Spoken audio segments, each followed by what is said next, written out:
Every year, again, regardless of what your job is, you're expected to go through an annual marksmanship training and qualification. So right away, once I got to Japan, then I did the annual qualification. But then again, I was squadron high shooter, and they tagged me and asked me if I wanted to become a coach.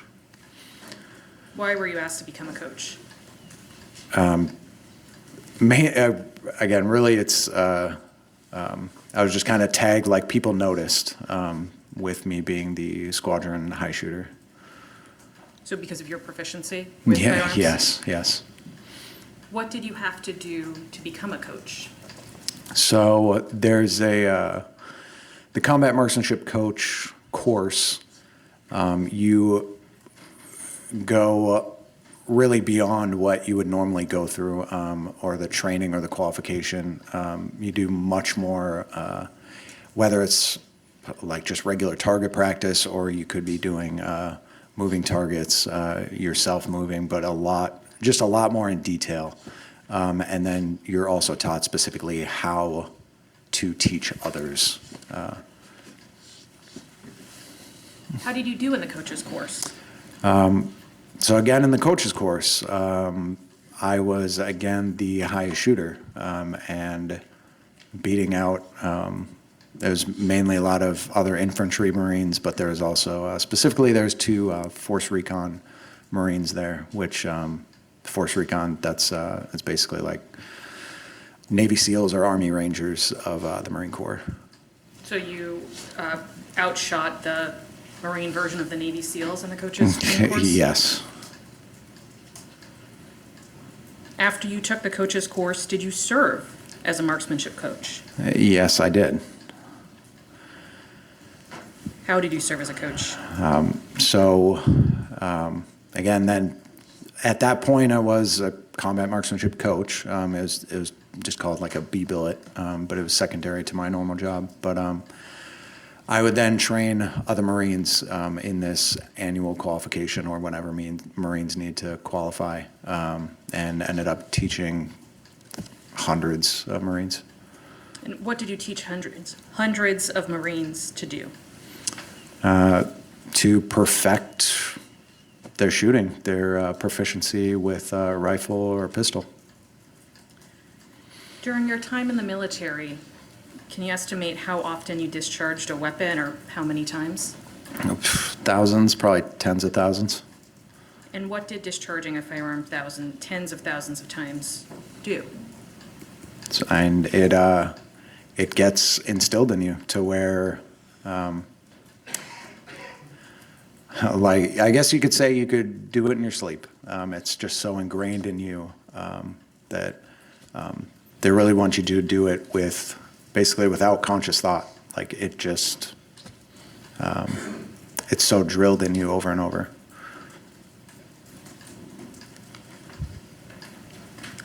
What were you trained to use a firearm for? To eliminate threats.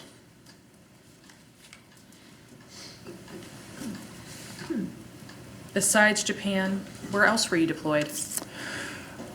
So I was deployed all over the Pacific, so Philippines, Thailand, Korea, and then also to Kuwait and Iraq. When were you deployed to Iraq? So this would have been 2008.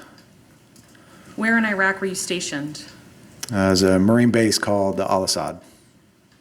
Did you experience any violence or danger in Iraq? So at the time, 2008, so the big things then were IEDs, or improvised explosive devices, and mortar attacks. And then I did take small arms fire from a helicopter, small arms being like rifles, AK-47. And then specifically for my job as an aircraft recovery specialist, we dealt with plane crashes or like emergency landings, which happened when I was there. And you said you took small arms fire from a helicopter. Does that mean you were shot at while you were in a helicopter? Yes, yes.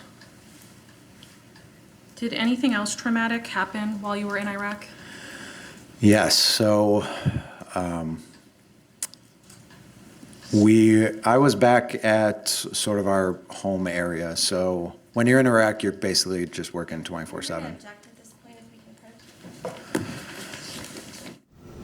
Objection by the prosecution. While they have that sidebar, let's bring in Los Angeles County Deputy Public Defender, former Deputy Public Defender, Philip Dubé is with us. Philip, so great to have you on. This is an interesting set of circumstances where we have a defendant who's already told police in a police interview that he doesn't think this was his training when he fired one shot into the head of the mother of his children. But now it seems he is leaning into, this was my training. I almost do this without thinking about it.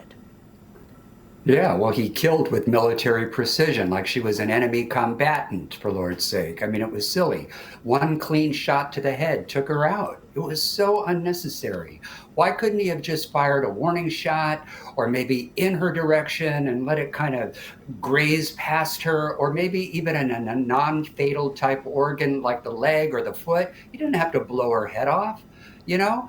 I mean, honestly, this truly was overkill, and I think a jury is going to have a hard time perceiving her, the mother of these two kids, to be such a terrible threat that she would have abducted her own kids and done them harm. This is a very weak defense. I think the best he could hope for, and this is the best, and it's probably going to be a hang, is a manslaughter.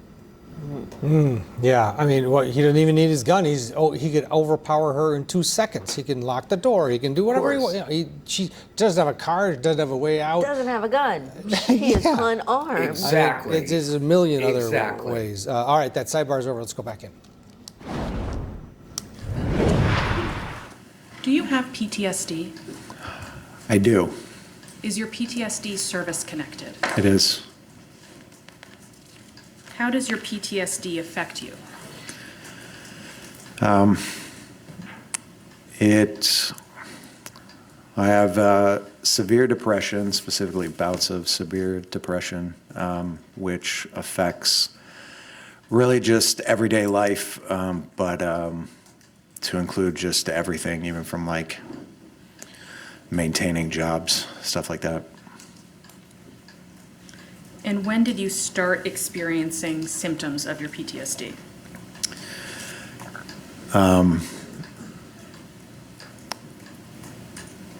Real symptoms, probably once I got out of the Marine Corps.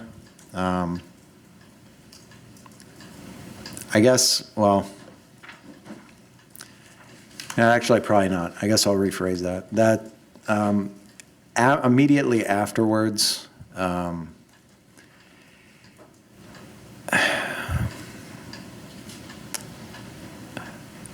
questioning what I can say, but The question in front of you, just I think ask it as narrowly, answer as narrowly as you can, is when did you first start experiencing symptoms from your PTSD? Okay, with that direct question, immediately afterwards.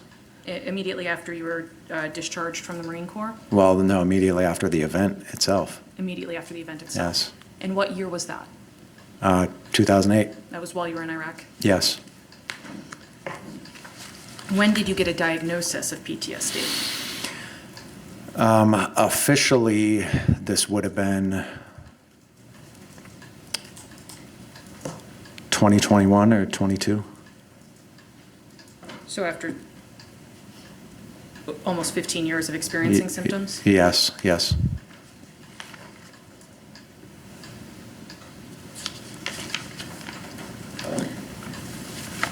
When were you discharged from the Marines?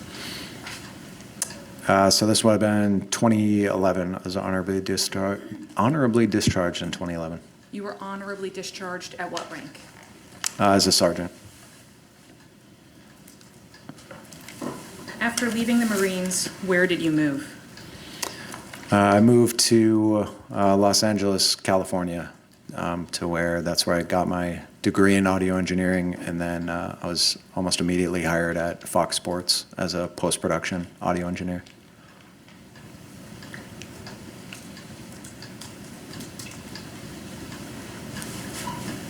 Were you experiencing symptoms of PTSD or depression while you lived in Los Angeles? Yes. Where did you live after LA? So afterwards, which this was just part of my sort of severe depression, but I ended up moving to Las Vegas, Nevada, and that made sense just for my work. And also working as an event technician, so working at for like corporate events and music events in Vegas. How was your mental health when you first moved to Vegas? It was. Objection. Prosecution really not wanting him to be able to get too much into what could be an argument of insanity, which this case is Right. not that. Yeah, really weaving in the firearms and PTSD to, I guess, get some sympathy from a juror or two. Maybe. We will see what he says next. We do have to get to our break. More of Dustin Duren on the stand in his own defense in the shooting death of the mother of his 2 children. An Amber Alert triggered by a deadly shooting and 2 girls taken by their father. But did Dustin Duren shoot the mother of his children in self-defense? The Amber Alert murder trial. Live coverage today on Court TV. Tonight on Closing Arguments, how the shooting of a judge in his chambers has impacted the defendant's family. The daughter of former Sheriff Mickey Steins takes to social media to speak out. Closing Arguments tonight at 8/7 Central, only on Court TV.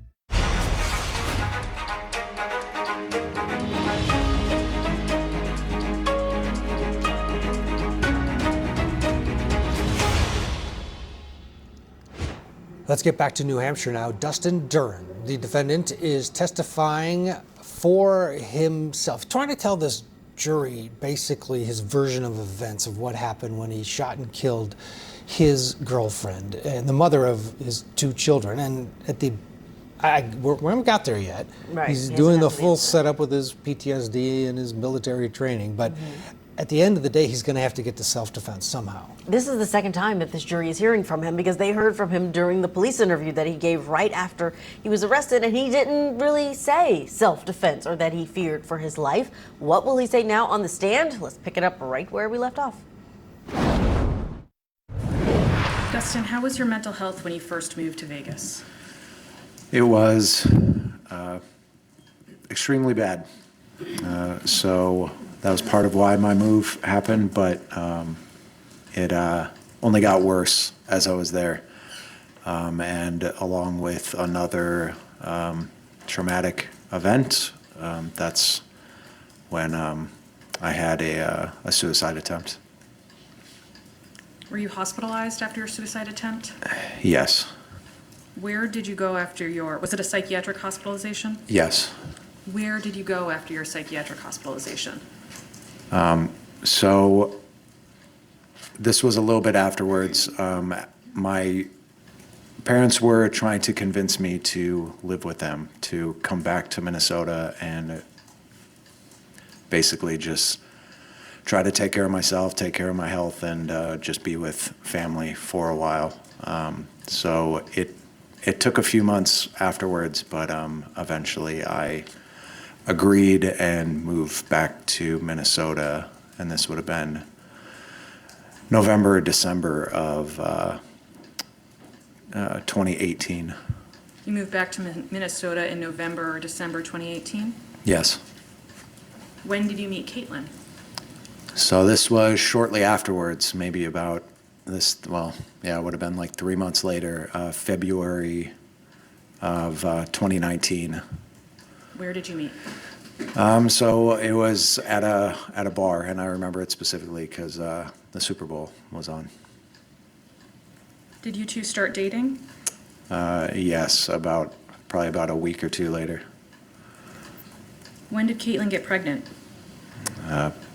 Almost immediately. So I think I found out it's probably April of 2019.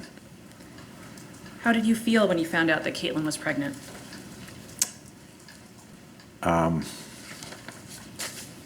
There was a mix of emotions. So this was not planned. This was unexpected. So I was kind of anxious about it, but at the same time, I got pretty excited about just having a family, starting a family. Had you always planned on having a family? I did. Came a little early, but yes. And was Caitlyn pregnant with your daughter, Elowyn? Yes. Did you and Caitlyn move in together once you found out she was pregnant? Yeah, so I don't remember the exact time, but it probably was around that time, April 2019, in which she moved in with me at my parents' house. How were you involved during the pregnancy? I tried to be involved as much as possible. I was going to all the doctor's appointments, just trying to take care of Caitlyn as much as I could. Just like her being happy makes the baby happy. So just, trying to take care of her as much as I could as well. How was your mental health immediately before Caitlyn got pregnant? Before it was still pretty bad. I was seeing a psychologist. Not great. Can you tell me what you mean by not great? I was still dealing with some pretty bad depression, and just my life just kind of feeling meaningless or just really without purpose. How was your mental health during Caitlyn's pregnancy? So it improved pretty quickly with just being so excited about starting a family. Did it make you feel like you had a purpose? It was starting to, yes.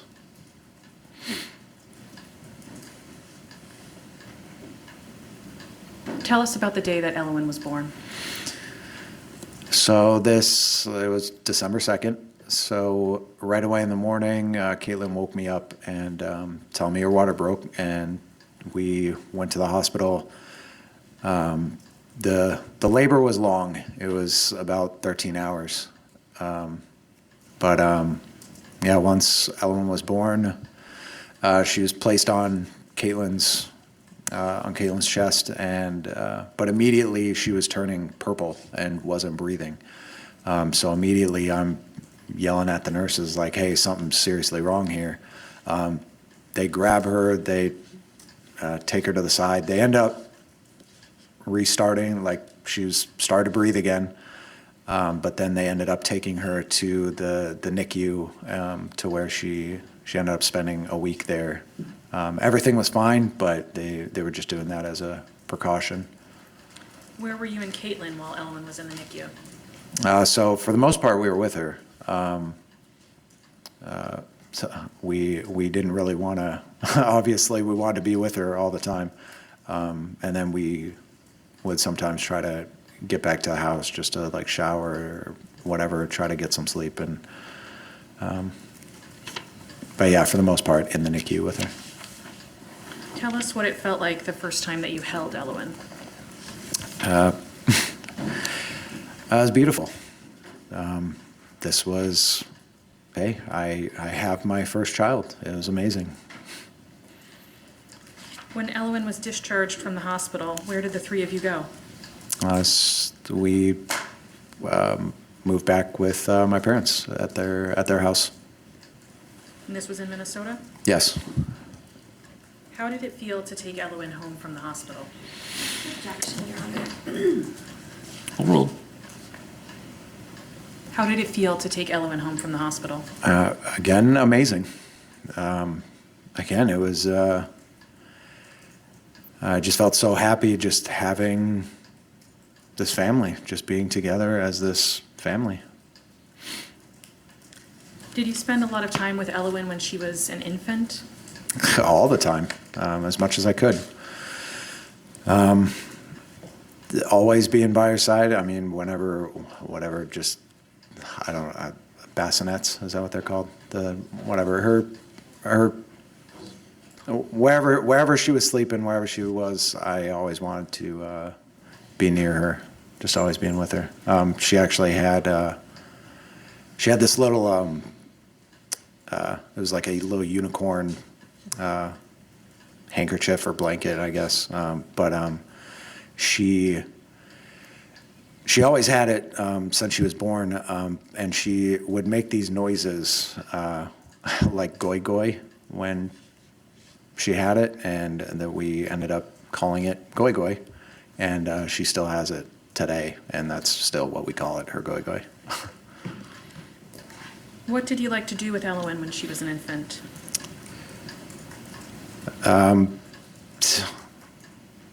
Well, I definitely like to show her off a lot.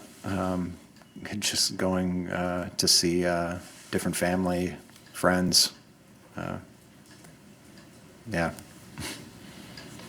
When she was an infant, were you worried about Elowyn's safety? Of course. I was always watching her, always protecting her, to where just even if she's on the bed, is something over her, like is she gonna roll over, would she roll off the bed, or like if she's laying on the couch for some reason, is she gonna roll off the couch? I was just always watching her. How long after Elowyn was born did you stay in Minnesota? So this was about 6 months. So it would have been June, yeah, I think like June of 2020. And at this point, so I had talked about how I was only ever in Minnesota temporarily, and my plan was always to go back to Nevada eventually. And then, so obviously I got disrupted a little bit with Elowyn being born, but and then actually 2020 as well, that was during COVID. And so my work wasn't really available. Events were not really happening in Vegas. And so I was trying to find work, and it just worked out that I happened to find a job at the United States Postal Service as a mail carrier. So let me just Similar to his police interrogation, we're spending a lot of time on the front end of this interview, essentially in front of the jury, where he's talking about everything but the incident, but we anticipate we're going to get there soon. Let's get to our break. We'll get you back in for more of the Amber Alert murder trial happening in New Hampshire.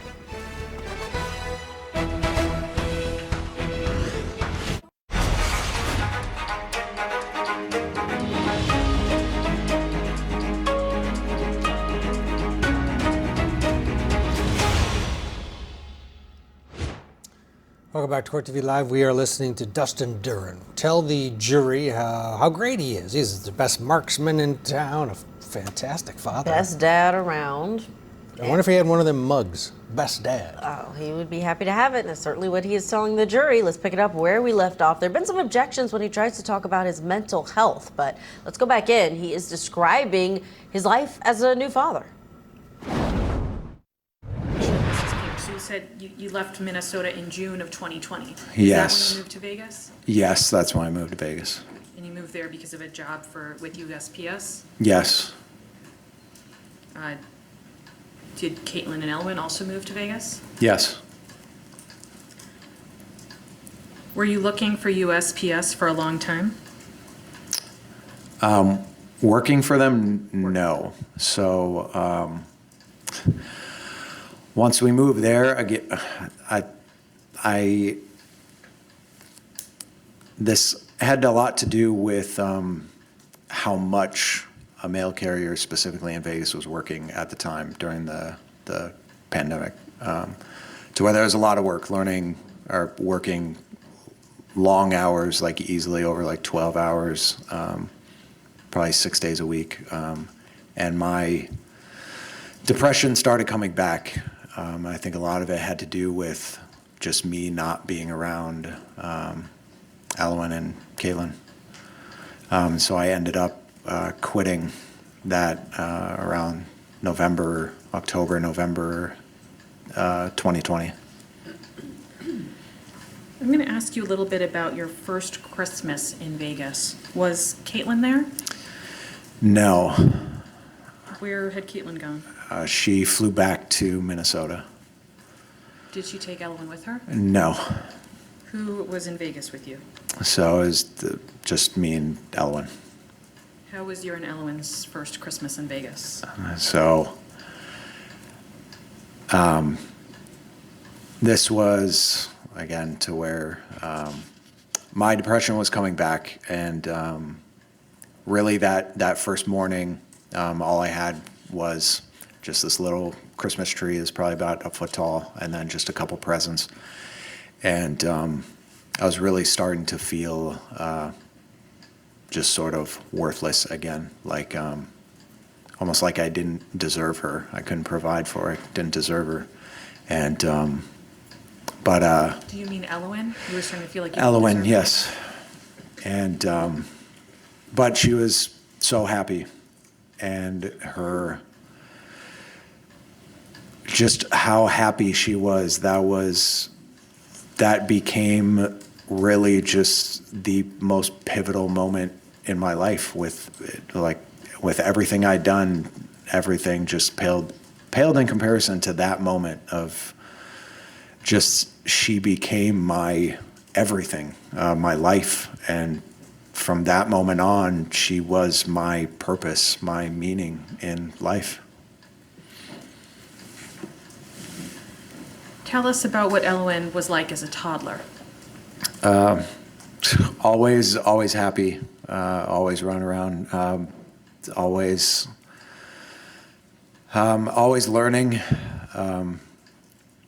I tried to be good with always teaching her stuff. I remember sending it was a video to my mom, but she had flashcards to where they just had letters on them, like ABCD, and then a picture of an animal on it. And I remember showing her or recording this and just showing Elowyn these pictures or these flashcards, and her just rattling them off, getting them one by one, every single one of them correct, and just how amazingly smart she was, just even at such a young age. How did you feel about being a father? Again, it was amazing. That it felt like that was my entire life, was being a father. Were there any times when Elowyn was a toddler where you were concerned about her safety? There was a specific situation to where Caitlyn was babysitting another kid. He was a little bit older, so Elowyn would have been 2 or 3 at the time, and this other. Objection, Your Honor. Approach. Another objection. Let's bring back in our guest. Philip Dubé is with us. Maybe he can tell us why the prosecution has such an objection to the times where the defense is just trying to share with the jury how great he is. Because I think he's verging now on character evidence. And now I think what it's going to do maybe is perhaps open the door to some bad character that was excluded, maybe based on pretrial rulings. But that's just a guess. But I got to tell you, I'm not sure if this direct is as effective as he would hope. It sounds more like a Ralph Edward "This Is Your Life" episode and some spark of life. He needs to get to the imminent peril as to why he pulled that trigger. But if he thinks that just by presenting his depression and his PTSD, and that caused him to have this misguided belief that Caitlyn was an Al-Qaeda operative and therefore could just blow her head off, he's mistaken. Honestly, this is not going well for him, I don't think. I really don't.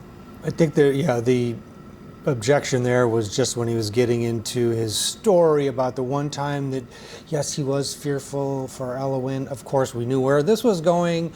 Well, Caitlyn, and then that's when they cut him off. We'll see what he's going to try to present Caitlyn as this just, a wild card person, when he's also describing himself as that. To me, it's Exactly. ridiculous. But legally, what it will do is if he tries to open the door to her propensity for wildness and violence, it's going to open the door to his bad character. And Lord only knows what the prosecution has in their arsenal on him. So you have to be very, very careful. And my hunch is that the prosecution went to sidebar and said, Your Honor, he's opened the door. And I want to know now. That's what it sounds like. I could be wrong. It could be wholly unrelated. Let's talk about the idea that he is trying to talk about PTSD, but we don't have a situation here necessarily that he had a break from reality, that he was insane at the time. Where's the line there? How much of that can he get into? How much can the jury take into account when the argument is self-defense? I think what he's trying to say is that there was no intent to kill, that he truly thought that his children were in imminent peril by way of this planned abduction or kidnap, in his mind at any rate, and that given the sensitive past that he had as this decorated war hero and having gone through and living with PTSD, post-traumatic stress disorder and depression, it's almost as if she played on it and should have known better, and that knowing that he has guns and in his situation he could easily go rogue. And I think that's what they're trying to do. They're trying to set the table for her knowledge of his weaknesses and his frailties and the truth of those frailties and where they come from. The problem is, I don't think they're a defense to murder. They might in the state of New Hampshire if it is to prevent a kidnap. But you don't have to fire at a vital organ to thwart the kidnap, especially if you know who your enemy is. He could have, again, like I said earlier, fired a warning shot, maybe grazed her, shot her in a non-vital organ like the leg or the arm, but no, he just blasted her in the head. And to lay that really at the fault of PTSD and depression, it's not going to work because it's not a form of psychosis where he had a true break from reality. I think that's why they spent so much time on this training, that he had to shoot to kill because that's what he was trained to do. We'll see. Philip, thanks so much for that. Yeah, it's muscle memory. He grabs his gun and shoots someone where we would get our phone and call the police or just a warning shot or something like that. We'll see where it goes. Philip, thank you so much for your analysis.